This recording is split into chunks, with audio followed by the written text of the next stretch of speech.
He would make sure he carved out at least one day for us to go by and spend some time with her. And Sean was actually the last new memory of hers. I mean, she had dementia, and but she remembered Sean every time we'd come back there, which was really beautiful.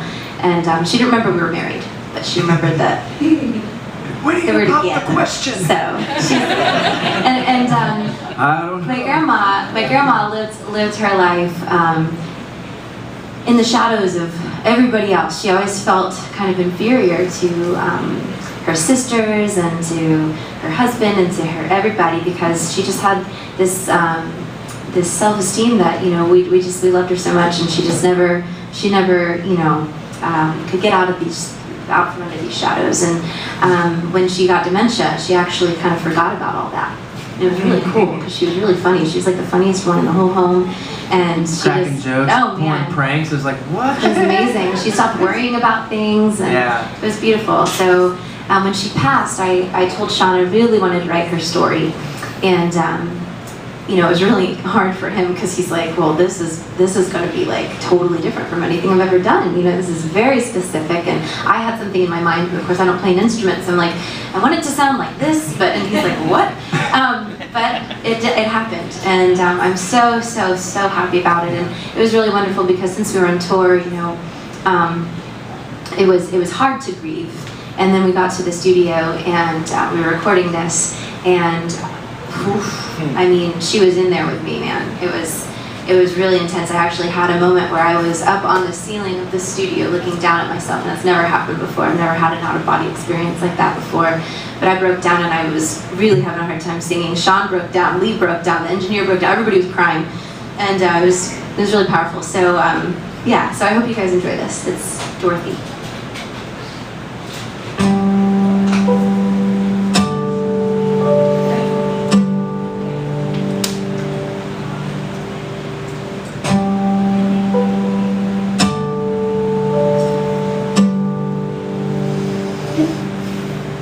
Take my father to the spot where he'd gamble and lose the family farm.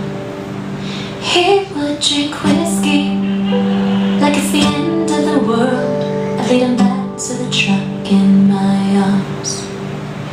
I was a little girl, was the victim of his bad hand, and I was in his shadow.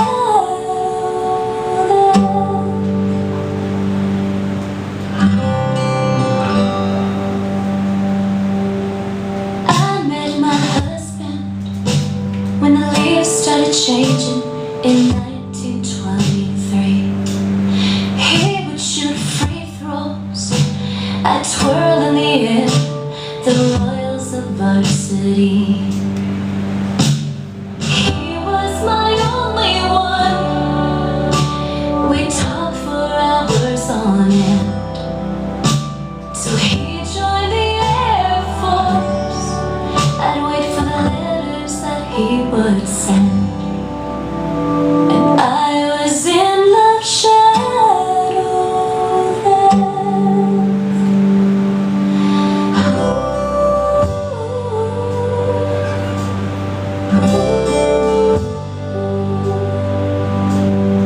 We raised a family near a little red barn where he and I would sell antiques till the tornado lifted the roof and left us both covered in leaves.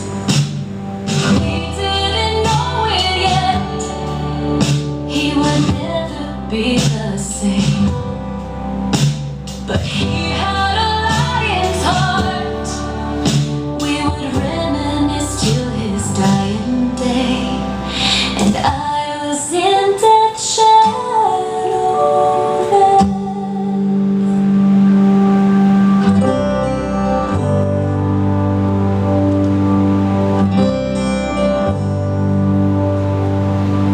In a lonely apartment, I'd sit in his chair, lose control of my wandering mind. All I remember is when the leaves started changing and the way his hand felt in mine.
Clem.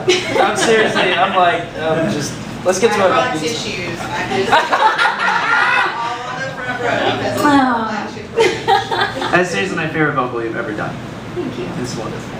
It's absolutely wonderful. Okay, real quick, because we did mention that this was a question and answer thing too, so I did want to take a little break before we introduce the next song. Did anybody else have a question or a comment or anything? Yes. You guys move it, you're gonna take part of that kitchen forward. Well, you should see the kitchen floor now. It's 80 years old. And Most of your songs.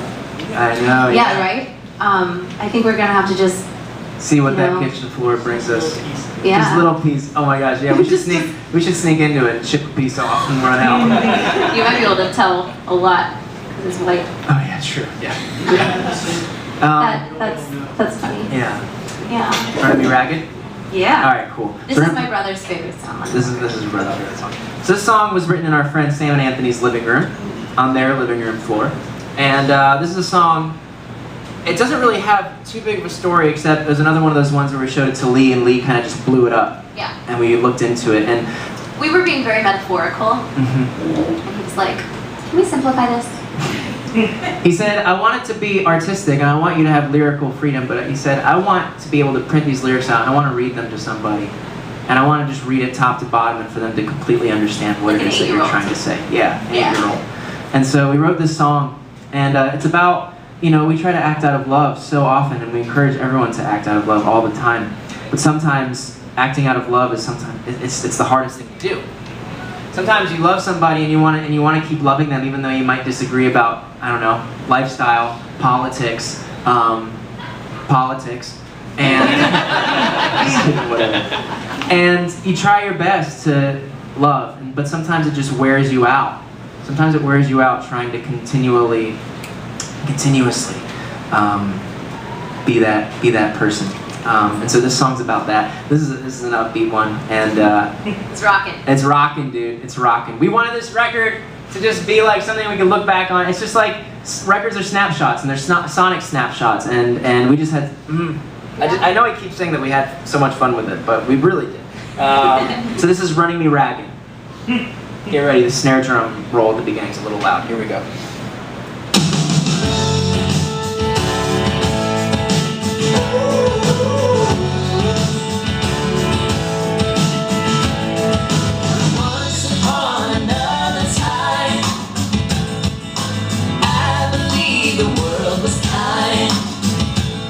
Now I wish I might have the strength to feel and not to fight. But these days,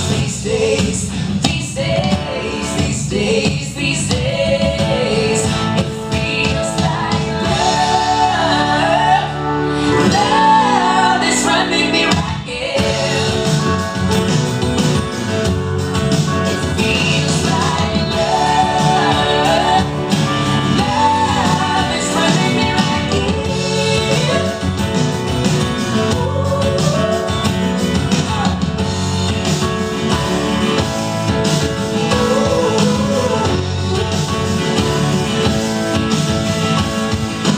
High and low, common ground, but I just keep on breaking down. I would say it all, but what's the gain if we don't talk through fear, work through pain? And these days,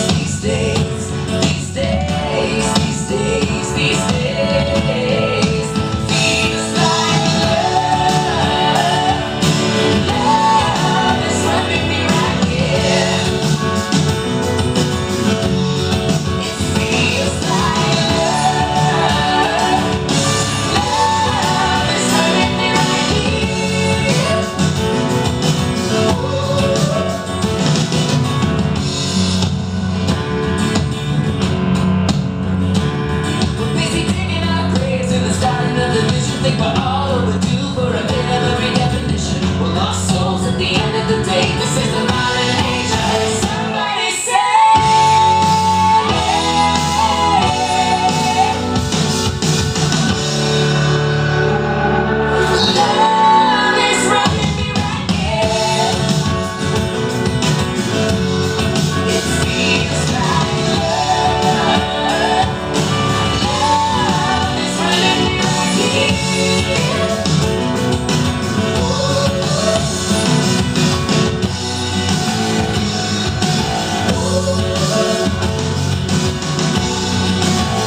Thank you. So we have one more that we want to play for you. So all these ones that we played for you are just like, we're in the mixing process. So we got done tracking it, and our longtime friend Sean Grove, who lives up in Delaware, is taking all of them and taking all the different instruments and mixing them and getting the levels right. And they might change a little bit from what you hear right now, but the one we're about to play you hasn't even been touched yet. Hasn't even been mixed yet. But we feel like we should play it for you because it's the only one that you really know. So Lee, a couple years ago, we played in Los Angeles, and he heard our song Fee Fi Fo Fum. And he was going to cover it himself. He was actually in the process of covering. He sent us some of like the piano parts that he was coming up with, and we were just blown away. We were so honored that he would cover our song and release it. Because he's not an easy person to impress. He will tell you right to your face how he really feels about you. But he's nice about it. He means well. And so then we were getting ready to do the record, and so I called Lee and I was like, hey, we already have this stripped down version of Fee Fi Fo Fum. It's recorded and it's out into the world. What would you do? You know, we were curious to see what you would do with the song if we decided to re-record it. Yeah. And man, did he just go off. He just took it, and we do it the same way. You know, all these songs we do it the same way we always do. We sit down in a room, we look at it. You know, we're looking at each other to get the vibe and the harmony and just the bare bones of it. And then with this one, we just added An orchestra. An orchestra. And I don't know what else to say about this one. Lee sent me the work tape of it, and he said that it was the 6th draft of orchestra. And But it was the first one that he felt comfortable sending me. But wasn't it like every time he spent 6 hours on it? Yes. He was like 30 hours in. Yeah. On this, and he wasn't done yet. Yeah. Like, okay, he likes it. Before we play this one, does anybody have any other questions? Yes. Well, I have 2. Yes. So, is JD Blues Combat Boots on the new? Yes. Yay. Yes. And 2, so you've done so much, and I know you've accomplished some like huge goals with ammo and so what's next as far as like what hashtag goals do you have? Oh man. You might want to repeat the question. Yeah. So the question is our song "Julie Wants to Go to War" on the new record, and it is. And thanks, buddy. We didn't play that one. I don't know why we didn't play. We're gonna. We only had an hour. Sure. But the question was like, you know, she said that we've accomplished, you know, so many goals of ours, like getting on Kayamo and touring around the country, and what our next hashtag goals are for the future and for this record as well. And our goal is to just, some of the artists that I admire the most are the ones that keep putting out that work ethic and keep releasing what they believe to be quality material and writing the absolute best songs that they can, and eventually more people catch on, and then those friends become friends with these people, and then they connect, and then they all coalesce. And things like Kayamo happen. Yeah. With that, you know, the more you tour, the more those spider webs go out. Mm-hmm. I think for me, I mean, we're really excited to be playing a couple festivals that we've been really wanting to play, that we've been accepted to, and you know, that those types of things are things that we're looking to do. Like, instead of getting in the car for 6 to 8 months and just like playing like, you know, 5 nights in houses and obscure venues and listening rooms and everything, we're actually doing a little bit more flying to gigs and doing some more, what's the word, like we're going to some conferences, and we're doing some more strategic things, I think, to build our career. But at the same time, we're going to keep doing exactly what we're doing, because it's, you know, it's what we love, and it's been working, because, you know, we just get to really make quality friend fans versus people that just really, I mean, if we get a single on the radio, I'm not going to be sad about it by any means, but careers like Ryan Adams or Jason Isbell, you know, there's people that really just keep writing quality songs, and eventually more and more people catch on. That's one of them. But they retain their artistic power. Yeah. Which is really important. Yeah. I guess that's our hashtag goals for right now. Hashtag goals is to make it through the late show. Yeah. I'm just kidding. I'm kidding. No, I'm like, I can't believe we did a show earlier. I don't even feel like it. Allison! Well, you said you are going to music festivals that you want to, and what, do you know the names? Yeah, share? well, You know, one of them is called the Mile of Music. It's in Appleton, Wisconsin, and It's got a very South by Southwest vibe too. Yeah, Kind of like it's South like- by before it got really corporate. yeah. You know? And so there's like I think there I don't know how many thousand people or artists submit, but they narrow it down to about 200, and we're not on Facebook Live right now, are we? No. So we got an 'Cause we email. couldn't announce it. Yeah, Yeah, we're we not can't supposed to announce this, but they have dubbed us in the top 8 bands, and they've put us on the show to play for like the people that make the festival happen the night before it starts. Thank you. Yeah, so we're really excited about that. So hey, you guys want to go to Wisconsin? And Seriously, check it out though. Seriously. Mile We'd of all Music. love it. Mile of Just love Music. it. Wait, you know what month that is? Yeah. Huh? When? August. First weekend of August. Yes. Yeah. Yeah. So, any other questions? Yes. Is Orange Kitty going with you guys to New Mexico? So guess what? My parents followed us, and they bought a house in just outside the Truth or Consequences. Yeah. So Bergie's is in the area, Yes. and we get to have joint custody, and he can have some members. So yeah, Yeah. it's great. Yeah. Anybody else? Awesome. What? yes, Oh, Adam. yes. Adam, sorry, dude. I'm sorry. I was just waiting. So a lot of the songs you played have a lot of instruments behind them. Yes. Yeah. This whole orchestra. Yes. Right. And this one, how do you change it up? Yeah. The acoustic version. Yeah. Mhm. What does that look Well, like? you'll hear it in about an hour. This is actually that's a Okay. great question, because it's kind of the ethos behind why we added the instruments in the first place. So for most people that have never seen us before, so like for example, when we submit for a festival, and we would submit something that's like very stripped down, you're just hearing, you're just listening. You're not seeing us. You're not seeing the energy that we give It's off. half the vibe, right? You know, and so for this record, we were like, how can we sonically convey the energy that the two of us put out on stage, so that when someone's listening to a record, they can be like, wow, this is really high energy, man, they really bring it, and then they see us and it kind of translates in that way. Yeah. And we might add a band. Yeah, there's definitely a chance that we'll have some other musicians playing with us in the near future. Yeah. So that's one of our, I guess it's one of our hashtag goals, I guess. Yeah. So, Yeah, then we can actually do that. That would be really good. so before the doors open up for this one, I just want to play this last one, and this is, oh my gosh, do I even have it? Yes, I do, because it's listed under Crossroads. Yeah, we're so gonna this call is, it Crossroads in parentheses Fee Fi Fo Fum this time. So, without further ado, this is the Bridge Over Troubled Water orchestra version of Fee Fi Fo Fum. Unmixed. Very good. Yeah. But it's cool.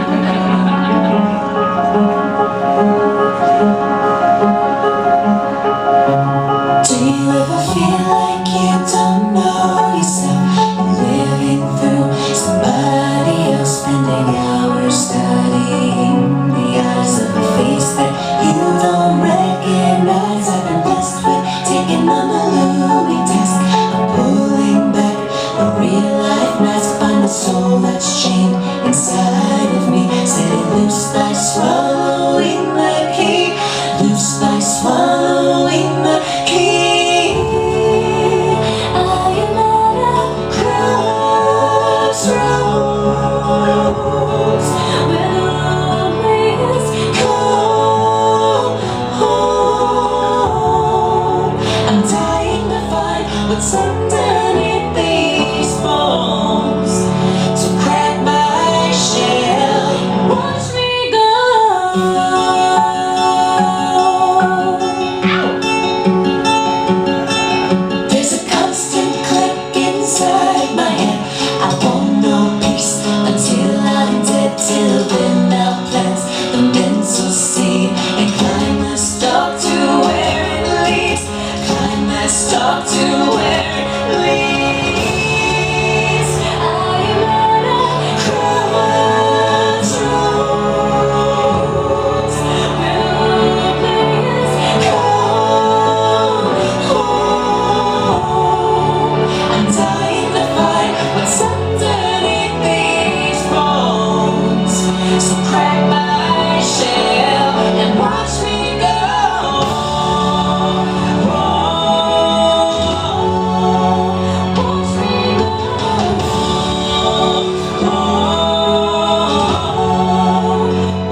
just don't belong, so you lose yourself inside a song, finding comfort in its minor key. Make a bed inside its melody, bed inside its melody. I am at a crossroads where the lonely come home. I'm dying to find what's underneath these bones. So crack my shell and watch me go. Watch me go. Watch me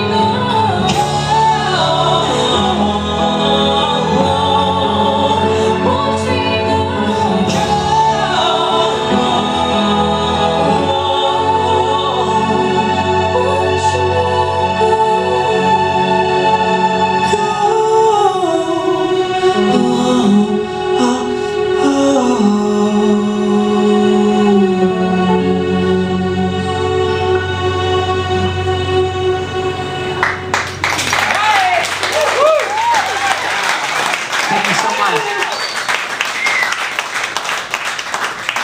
So I think what would be kind of fun. So we're not sure when this record's gonna get released. So we're still touring on Tales from the Self-Help section, but we thought you guys have been such a pivotal part of what we do, and we'd love nothing more than to share these songs with you way before it's coming out. But I might post like a Facebook status, and I'm gonna tag Lee Miles in it. And if you see it and you want to tell him how you feel about the songs, I know that he would really appreciate it because I know how excited he is. Yes. I just have to say that song was like having your favorite book turned into a movie. Oh my God! That was crazy. Thank you guys. Thank you so much. Thank you. We hope you guys enjoyed it. And so the doors are going to open for everybody, and they're going to come in. In the meantime, grab a drink. Our friend Bradley's working the bar, and he's just the man. Awesome. We love him. And enjoy yourselves, and we'll see you in like an hour.